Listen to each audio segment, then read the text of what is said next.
Entebbe State House for the NRM Parliamentary Caucus. I brief you that the main agenda is discussing and finalizing the remaining 16 bills under rationalization. I now wish to brief you on the resolution of the National Resistance Movement Parliamentary Caucus meeting of 16 August 2024, State House, Entebbe.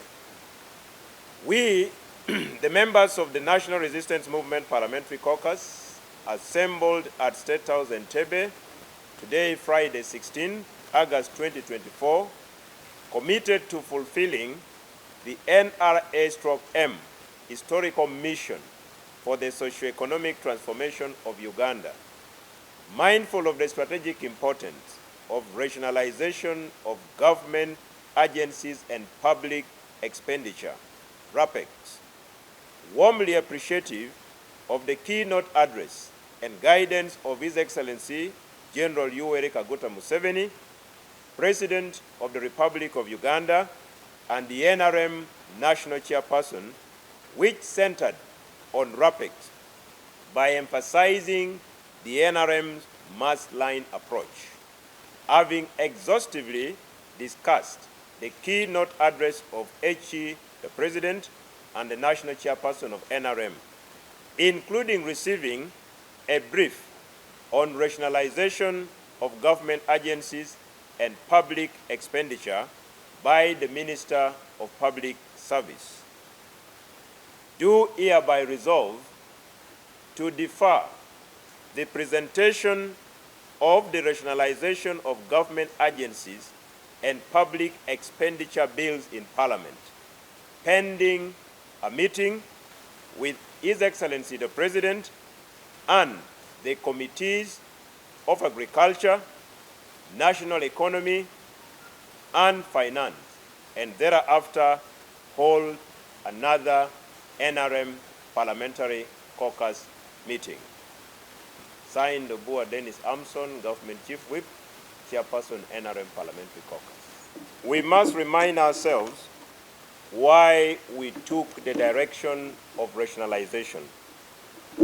One was to avoid duplication, and two, unnecessary expenditure. And all these 2 points were anchored on the fact that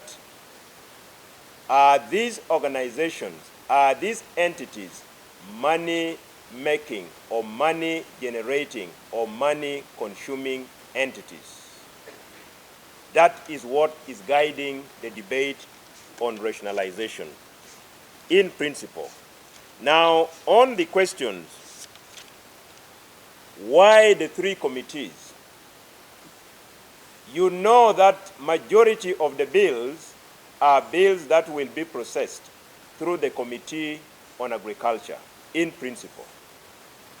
And the meeting will interrogate on statistics in terms of what these entities have been generating for the nation, to see whether they have been generating money or more of agencies consuming money. Majority of the remaining bills are under the Committee on Agriculture. National economy will give us the national perspectives in terms of what we have been generating from them, and we shall be able to get the statistics. Finance will be able to give, if they have been generating, what have they been generating? If they have not been generating, that implies they fall under those that are money consuming, therefore not meeting the 2 principles of rationalization. Who fail to agree? No. Under the rules of procedure of the NRM Parliamentary Caucus, our decision majorly is on consensus. What we have agreed on, to have another meeting between the President and the 3 committees of Parliament, is to enable us generate consensus. And we again go back for another meeting and we agree in principle. That is how the NRM operates. Now to say, did you agree, you did not agree, the answer is no.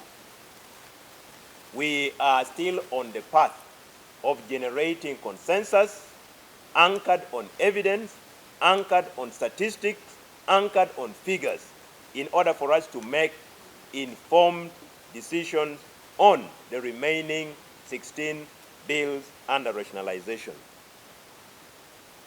Why is this being dragged on?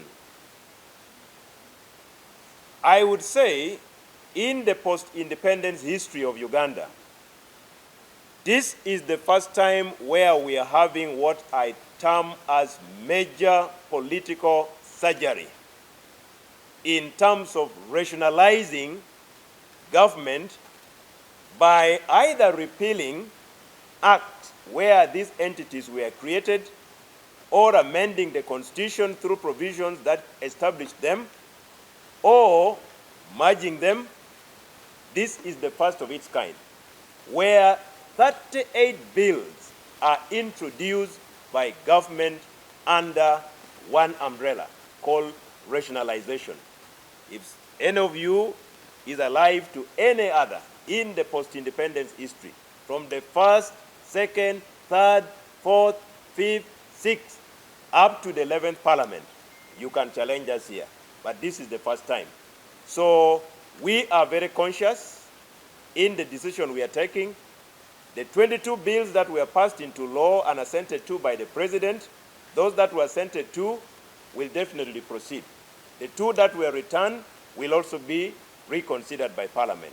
So we are moving in a very, very conscious way, and that explains why the NRM has been able to be around. We are always very conscious. We make sure that each and every step we move and proceed cautiously on a case-by-case, step-by-step, until we get where we would want to go. In principle, we were discussing 16 bills. So until we have that meeting between the 3 committees and the President, then again get back to caucus, we can't say that this one passed, this one passed, this one passed. As I told you, we operate through consensus. So give us time to build that consensus through the first meeting between the President and the 3 committees. Then finally, caucus will again sit, and we shall tell you that we have either passed these ones and rejected these ones, or we have passed all of them. For now, all the 16 bills stand deferred until the meeting between the President and the 3 committees of Agriculture, Finance, and National Economy, then thereafter a caucus meeting.